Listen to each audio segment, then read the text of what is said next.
Alors j'écoute ce matin sur France Culture une émission sur les énergies. Et il y a un mot qui m'a beaucoup intéressé, c'est le mot énergie renouvelable ou non renouvelable. Alors, c'est pas facile à utiliser cette expression. Parce qu'effectivement, euh, une énergie renouvelable, c'est une énergie qui peut à nouveau se produire. Mais dans le domaine des relations humaines, dans le domaine de l'humanité, la notion de renouvelabilité n'est pas évidente. Moi, je dis par exemple que lorsque quelqu'un interprète une musique du passé, il produit une énergie de second ordre, bien moins puissante que l'énergie de quelqu'un qui produirait des choses nouvelles. Alors ça, c'est pas facile à faire comprendre, cela, n'est-ce pas? Parce que euh, l'énergie renouvelable, tout dépend de quelle énergie on parle. Si c'est une énergie de premier degré, de premier niveau, de haut de gamme, effectivement, elle n'est pas renouvelable. Si c'est une énergie de bas de gamme, elle est renouvelable parce qu'on peut réutiliser indéfiniment le bas de gamme. On peut réécouter indéfiniment des ouvrages du passé, des œuvres du passé, littéraires, musicales, picturales, etc.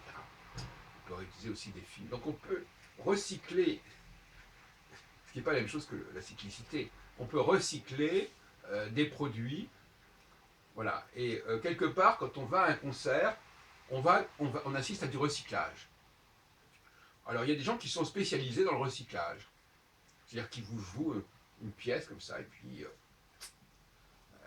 ils lui redonnent une énergie, alors que c'est une pièce qui a été produite il y a 200 ans, 300 ans. Donc, on est dans le recyclage, mais le recyclage, c'est le recyclage. C'est-à-dire que c'est le produit qui est recyclé, mais l'acte créateur, lui, n'est pas recyclé, il n'est pas renouvelable. Ou du moins, on laisse entendre qu'il n'est pas renouvelable. Et c'est là le problème.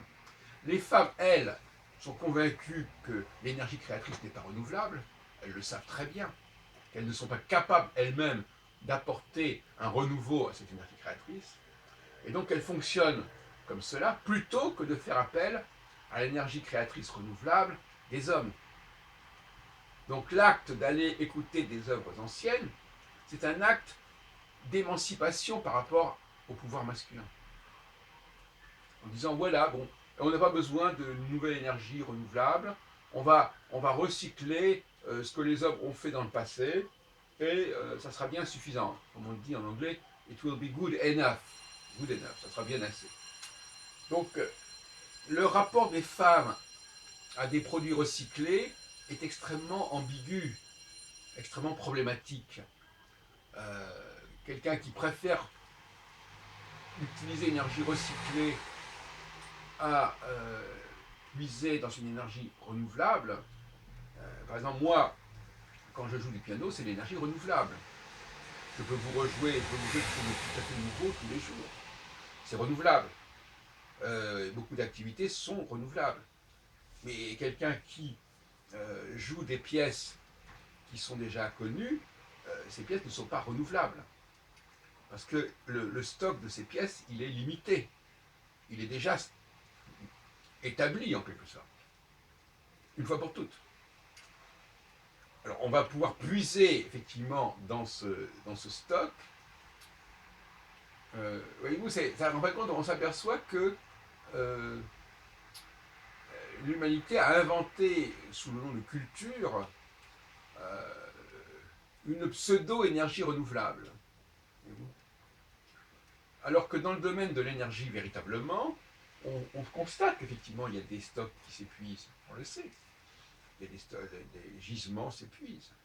Et là, on est obligé de dire que c'est pas renouvelable.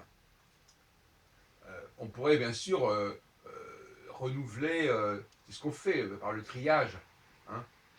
On renouvelle les produits, le verre, on renouvelle le fer, on renouvelle le carton, parce qu'on reprend des produits déjà existants et on leur donne une seconde vie.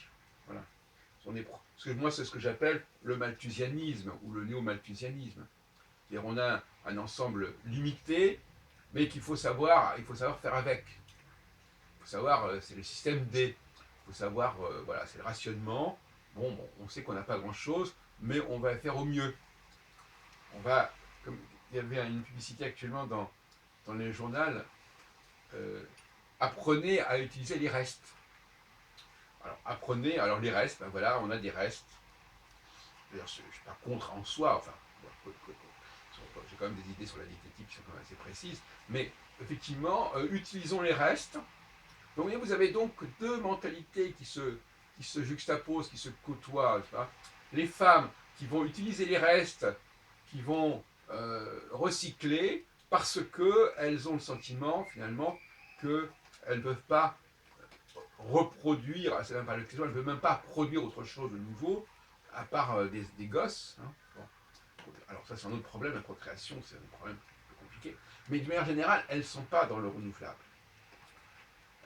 Elles font un pseudo-renouvelable.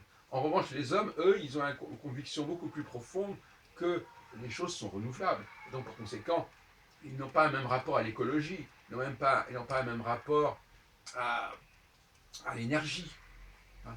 Quelqu'un qui a lui-même produit l'énergie par sa création, il n'a pas la même angoisse par rapport à la disparition ou à l'épuisement de l'énergie que quelqu'un qui ne génère pas lui-même par lui-même de l'énergie.